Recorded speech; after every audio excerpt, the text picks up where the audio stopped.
Students, I'm Anita. Today we will discuss chapter 6 International Organization. International Organizations क्या है students, इसके बारे में देखते हैं। देखिए, ये आपके सामने एक पिक्चर है, मैं आपको इसको बड़ा करके दिखा देती हूँ। ये पिक्चर है, बीच में वर्ल्ड मैप दिया हुआ है ये, और इसके दोनों साइड में ऑलिव्स लीव्स हैं, पत्तियाँ हैं, जैतून की पत्तियाँ हैं। जो ये सिंबल हमें शो करता है कि किस तरह से हमें वर्ल्ड शांति का प्रतीक ये सिंबल है। इसको हमेशा याद रखना, ये आपके सामने आता है तो आपको पता होना चाहिए किसका सिंबल है। ये वर्ल्ड शांति यानी कि वर्ल्ड पीसनेस का सिंबल है, राइट। अब हम देखते हैं कि अब देखना है कि वाई इंटरनेशनल ऑर्गेनाइजेशंस। देखिए, इंटरनेशनल ऑर्गेनाइजेशंस की हमें क्या आवश्यकता है और हमें इसकी आवश्यकता क्यों पड़ती है। स्टूडेंट्स, ये बहुत ही सीधी सी बात है कि इसकी हमें ज़रूरत क्यों है। देखिए, वर्ल्ड ऑर्गेनाइजेशंस, इसमें देखिए read the two cartoon this page both the cartoon comment on the ineffectiveness of the United Nations. देखिए, इसमें आप देख सकते हैं नीचे ये दो कार्टून्स हैं।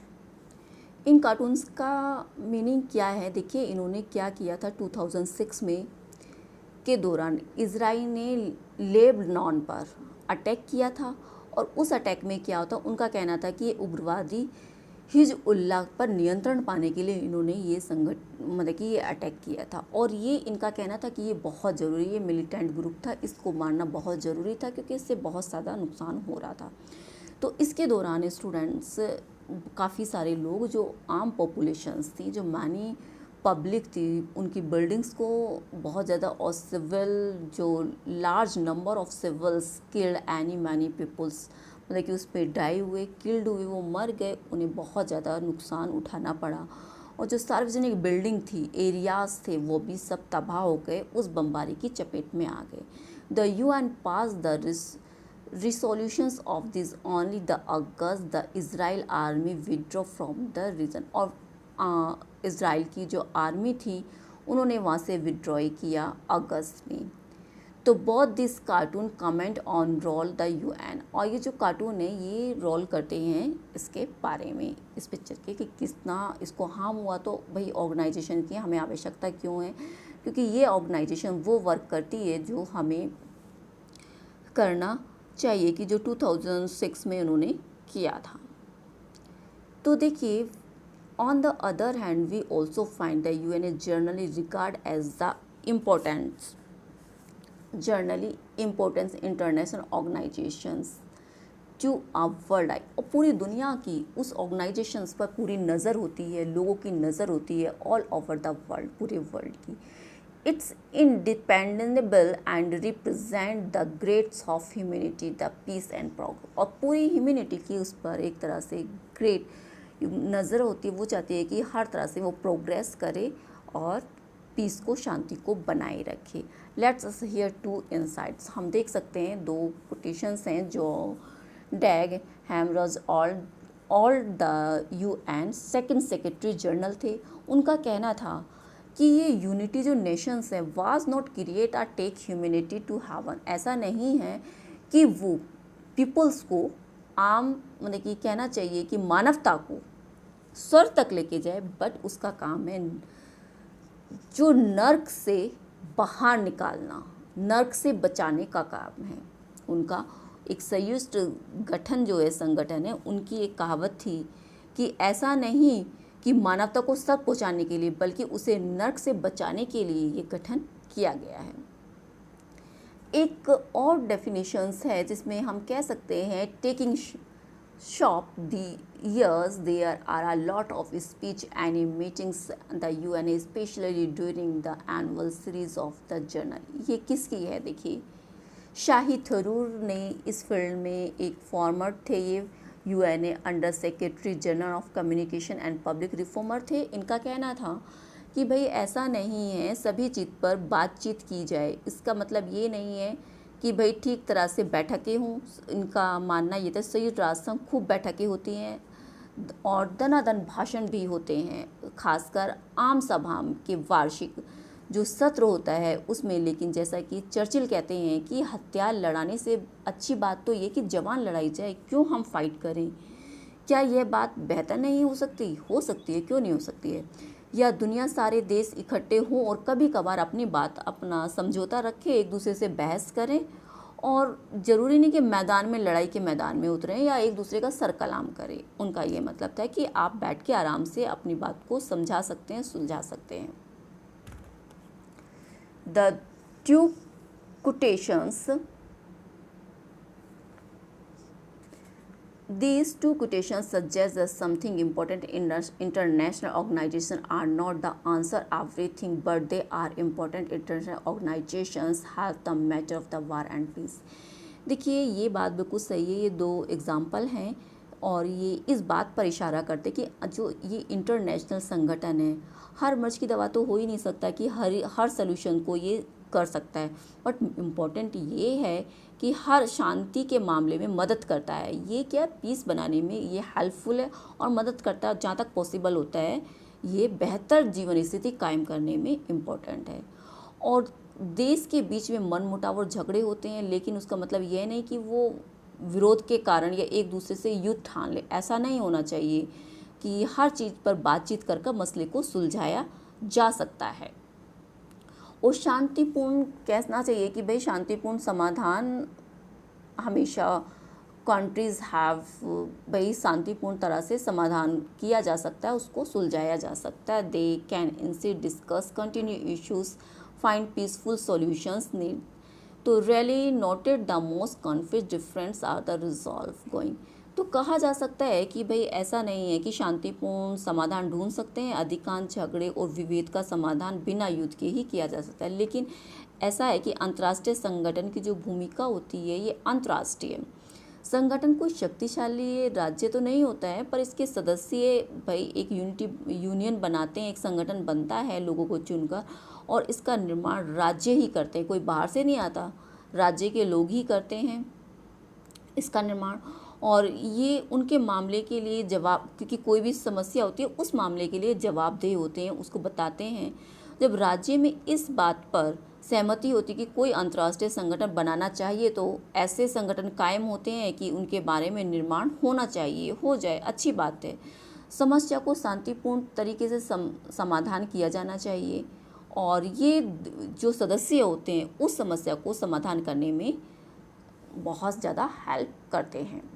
International organizations are helpful in another way, can usually see that there are some things must together are issues can the challenging they can only be dealt with the every work together.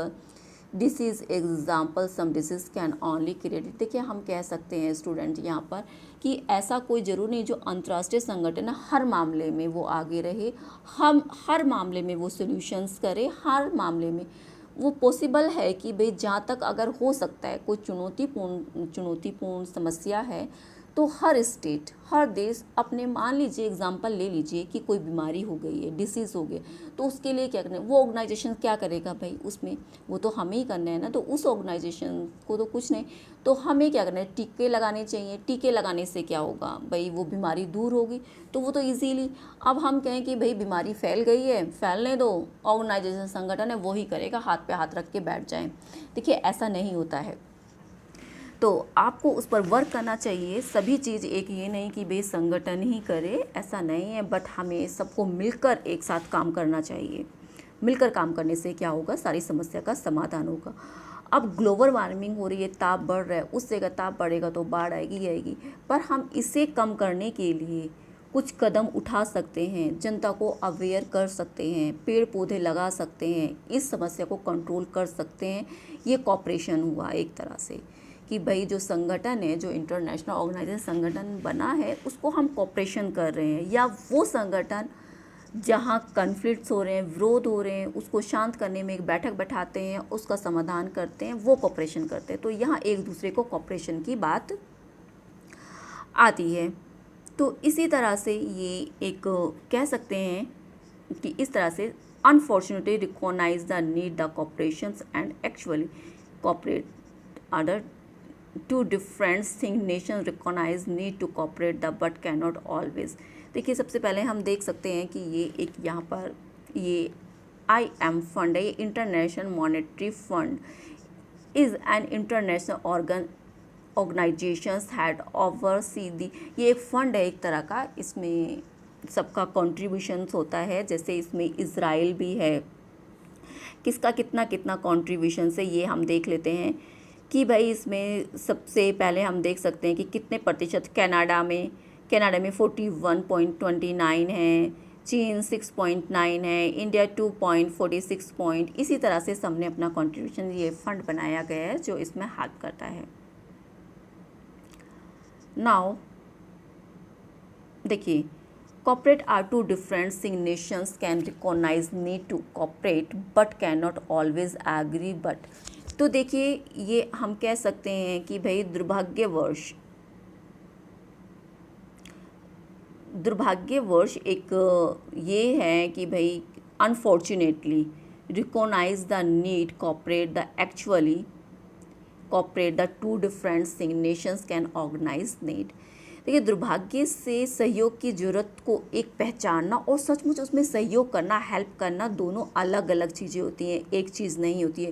कहते हैं कि country में, देश में सहयोग करने की ज़रूरत को पहचान सकते हैं, लेकिन सहयोग का सबसे बेहतर तरीका क्यों हो, इस पर हमेशा उनके बीच सहमति नहीं हो सकती है, एक मत नहीं हो सकता है कि कॉपरेशंस आने वाली लागत का भार कौन कितना उठाएगा, इसमें कितना सहयोग देगा, ये सारी बातें भी इसके अंदर आती हैं। और आपसी बंटवारा को लेकर किस ढंग से होना चाहिए, नाप तोल करना, ये सारी समस्याएं, सारे समझौते इसके अंतर्गत होते हैं। ये बिंदु इसी पर काम करते हैं। राइट, आप देख सकते हैं make a list issues problem, आप एक अपना लिस्ट बना सकते हैं क्या क्या इश्यूज़ हैं, उनको किस तरह से सुलझाना चाहिए, किस देश में क्या चल रहा है, अंतर्राष्ट्रीय संगठन की ज़रूरत क्यों होनी चाहिए, ये आप खुद भी प्रैक्टिकल करके स्टूडेंट्स देख सकते हैं। राइट स्टूडेंट, मैं समझती हूँ कि आपको अच्छे से समझ ही आ गया होगा और मैं इजी लैंग्वेज में समझा रही हूँ। देखिए अब आता है संयुक्त राष्ट्र संघ की स्थापना, इसका फाउंडेशन कब हुआ, कैसे हुआ, ये आप इसमें सारा है आप देख सकते हैं कि अगस्त 1941 में अमेरिका राष्ट्रपति रूजवेल्ट और ब्रितानी प्रधानमंत्री चर्चिल द्वारा अटलांटिक चार्टर पर हस्ताक्षर किए गए थे। इस दिन अटलांटिक चार्टर पर हस्ताक्षर किए गए, साइन किया गया था। 1942 में क्या किया गया था, देखिए 1942 में एक ये कहना चाहिए कि एक दूरी शक्ति के खिलाफ लड़ रहे 26 जो राष्ट्र थे, एक कहना चाहिए नेशंस थी, पावर थी, अटलांटिक चार्टर के समर्थन में वाशिंगटन से मिले और दिसंबर में 1943 में संयुक्त राष्ट्र संघ की घोषणा पर हस्ताक्षर उन्होंने किए। इस तरह से ये आप पढ़ सकते हैं कि किसने कब हस्ताक्षर किए, क्या क्या वर्क हुआ था। फरवरी 1945 में, फिर अप्रैल 1945 में क्या क्या हुआ था, किस किस पे साइन किए गए थे, कौन कौन से संगठन ऑर्गेनाइजेशंस थी, आप इसको देख सकते हैं। देखिए कि will be fairly divided and that once the member join the agreement it will honour the term and the conditions of the agreement. कि होता क्या है स्टूडेंट्स, हमने देखा कि यहाँ से कि होता क्या है कि भाई एक तरह से जो संयुक्त राष्ट्र संघ होता है, इसमें सूचनाएं जुटाने में बहुत सारी मदद करता है, नियमों और नौकरशाही की एक रूपरेखा भी तैयार करता है, विश्व में होने वाली लागत कितनी लगेगी, उसकी क्या क्या प्रॉब्लम्स हैं, सारी समस्याओं का बंटवारा करता है, सदस्यों में बार बार समझौते शामिल कराता है, ये सारे ऑर्गेनाइजेशंस की ये हैं। With the end of the cold war we can see that the UN may be silently different role as the United States and its allies emerged victorious. There were the corners amongst many governments and people said the Western countries led by the USA were the powerful. There will be no check against their wish. देखिए हम देख सकते हैं जो cold war हुआ था, इसके अंत में संयुक्त राष्ट्र संघ थोड़ी सी अलग भूमिका निभा सकता था। और हम ऐसा अनुमान लगा सकते हैं कि अमेरिका के जो एक खेमे थे, जो उनका एक यूनिटी थी, उसके देश में जो जब वो विक्ट्री हुई थी, विक्ट्री बने थे, एक उभरे ऐसे बहुत से लोगों और सरकारों को इसकी बात पर चिंता हो रही थी कि भाई किस तरह से उभर रहे हैं, एक कहना चाहिए बहुत सारी समस्याओं का सामना करना पड़ता। बट अमेरिका की अगुवाई में पश्चिम देश इतने ताकतवर, उस टाइम पर इतने ताकतवर हो गए थे कि भाई अमेरिका का बहुत ज़्यादा उन्होंने कहना चाहिए कि ताकतवर हो गए थे कि ये लेकिन हो जाएंगे कि उनकी इच्छाएं और आकांक्षाएं सारी, कह सकते हैं कि जो उनकी इच्छाएं और आकांक्षाएं थी वो इतनी फुलफ़िल किस तरह से होंगी, उनको किस तरह से उस पर शिकंजा कसना पड़ेगा। क्या संयुक्त राष्ट्र संघ अमेरिका के साथ बातचीत कर क्या मददगार नहीं हो सकता था? हो सकता था। और क्या संगठन अमेरिका सरकार की ताकत पर अंकुश लगा सकता था या नहीं लगा सकता था? इसके बारे में तो हम इन सवालों के जो आंसर हैं आगे देख पाएंगे और देखेंगे कि किस तरह से ये ऑर्गेनाइजेशंस हेल्प करता है। नेक्स्ट हमारा इसका वीडियो होगी कि भाई इवोल्यूशंस ऑफ द यूएनए, यानी कि संयुक्त राष्ट्र संघ का विकास किस तरह से हुआ है, इसके बारे में देखेंगे। स्टूडेंट्स, ये सेशन आपको पसंद आया है तो प्लीज़ लाइक कीजिए, शेयर कीजिए एंड सब्सक्राइब कीजिए, और उन बच्चों तक वो चाहिए जिनको वास्तव में इसकी नीड है। हम भी मेहनत कर रहे हैं और आप हमारी मेहनत का फल हमें दीजिए, सिर्फ इसको लाइक करके आगे फॉरवर्ड कीजिए। Thank you students.